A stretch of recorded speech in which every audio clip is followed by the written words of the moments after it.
சீனா நாட்டுக்கு அப்படியே போயிட்டு வருவோம். சீனவர்கள் என்று சொன்னா உலகத்துல எங்கெங்கெல்லாம் வேலை செய்வாங்க, எல்லா இடத்துலயும் தொழில் நிமித்தமா போய் வேலை செய்யறாங்க. நம்ம நாட்டுல கூட இவ்வளவு சீன நாட்டவர்கள் வந்து வேலை செய்து கொண்டிருக்காங்க. அங்க வந்து நிறைய கட்டுப்பாடுகளை எல்லாம் விதித்திருந்தாங்க. குறிப்பாக உலகத்துல அதிக மக்கள் தொகை கொண்ட நாடு எது என்று கேட்டா சீனாவை தான் சொல்லுவாங்க. மக்கள் தொகையை கட்டுப்படுத்துறதுக்கு சீனா பல அதிரடியான முடிவுகளை எல்லாம், கடுமையான சட்டத்திட்டங்களை எல்லாம் கொண்டு வந்திருந்தாங்க. அதில் ஒன்றுதான் இந்த ஒரு தம்பதிக்கு ஒரு குழந்தை பெற்றுக் கொள்ள வேண்டும் என்ற கட்டளையும் அங்கே பிறப்பிக்கப்பட்டிருந்தது. இதனால் சீன தம்பதிகள் பெரும்பாலானவர்கள் இந்த ஆண் குழந்தைகளை பெறத்தான் விரும்பினதாகவும் சொல்லப்படுகிறது. பிறகு கொஞ்ச நாளில் அந்த சட்டத்தை அவங்க திரும்ப வாபஸ் பெற்றுட்டாங்க. எனவே இதன் காரணமாக நிறைய சீன ஆண்கள் வந்து அங்கே திருமணம் முடிப்பதில் சிக்கல்கள் ஏற்பட்டிருக்குது. ஏன்னா மணப்பெண்கள் குறைவாம் சீன நாட்டில், மணப்பெண்கள் குறைவாம். மணப்பெண் குறைவான்னு சொன்னா என்னடாப்பா இது அப்படின்னு சொல்லி நீங்க யோசிக்க கூட தானே, வேறு இடங்கள் இருந்தானே மணப்பெண்ணை எல்லாம் தேடுவாங்க.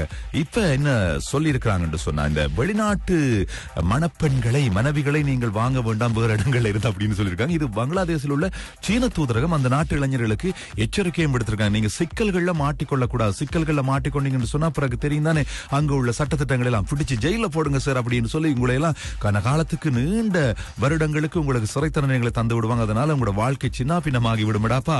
எனவே நீங்க வெளிநாட்டு மனைவிகளை வாங்க வேண்டாம் அப்படின்னு சொல்லி இப்பொழுது சீனா பங்களாதேஷில் உள்ள இளைஞர்களுக்கு எச்சரிக்கை விடுத்திருக்கிறது.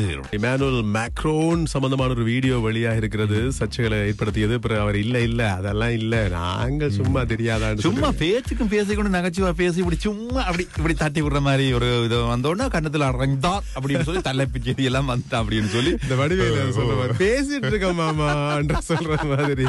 அப்ப அந்த மாதிரியான ஒரு வீடியோ வந்து வைரலாக இப்பொழுது பரப்பப்பட்டு கொண்டிருக்கு. அதனால எல்லா இடங்களையும் தலைப்பு செய்தி இதுதானா, அவரை பிடிச்சி கேட்டு என்னடாப்பா இது, நாங்க சும்மா நகைச்சுவையா பேசிக்கிட்டு இருந்ததையும் அவ வந்து மனசு சும்மா அப்படி தள்ளின மாதிரி அப்படி கண்ணத்தில் அரைந்தார் அப்படின்னு சொல்லி நீங்க செய்திகளை போட முடியுமான்னு கேட்டுக்கிறேன். என்னதான் இருந்தாலும் கணவர் மனைவி தானே. ஓ அப்படித்தானே, அடி விழுகுது போல.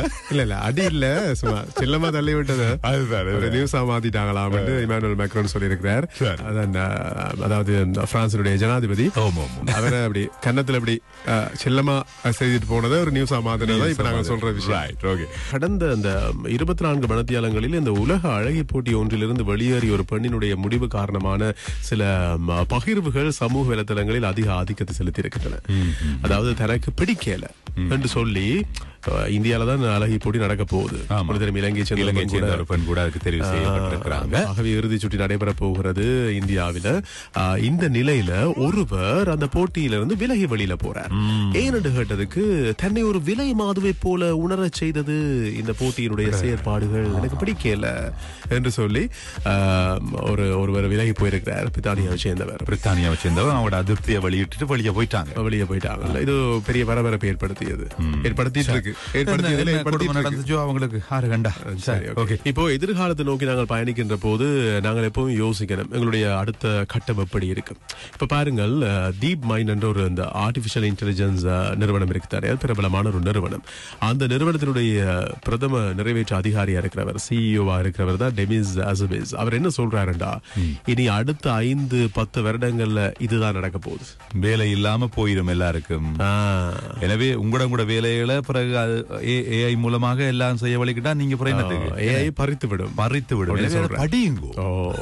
ஆகவே நீங்க ஏஐ நம்பாம, ஏஐக்கு பின்னால போகாம, இல்லாட்டி ஏஐ கற்றுக்கொள்ளாமல் இருந்தீங்களா, அதாவது ஆர்டிபிஷியல் இன்டெலிஜென்ஸ் தொழில்நுட்பத்தை கற்றுக்கொள்ளாமல் இருந்தீங்களா, எதிர்காலத்துல வேலையற்றவர்களாக மாறிவிடுவீர்கள். எதிர்காலம் கேள்விக்குறியாகிவிடும். அதனால் உடனடியாக ஏஐ கருவிகள் அதை இயக்கிறது, அதை எப்படி அதனோடு இணைந்து பயணிக்கிறது அப்படின்றத பழகிக் கொள்ளுங்கள், கற்றுக்கொள்ளுங்கள் என்று சொல்லியிருக்கிறார்.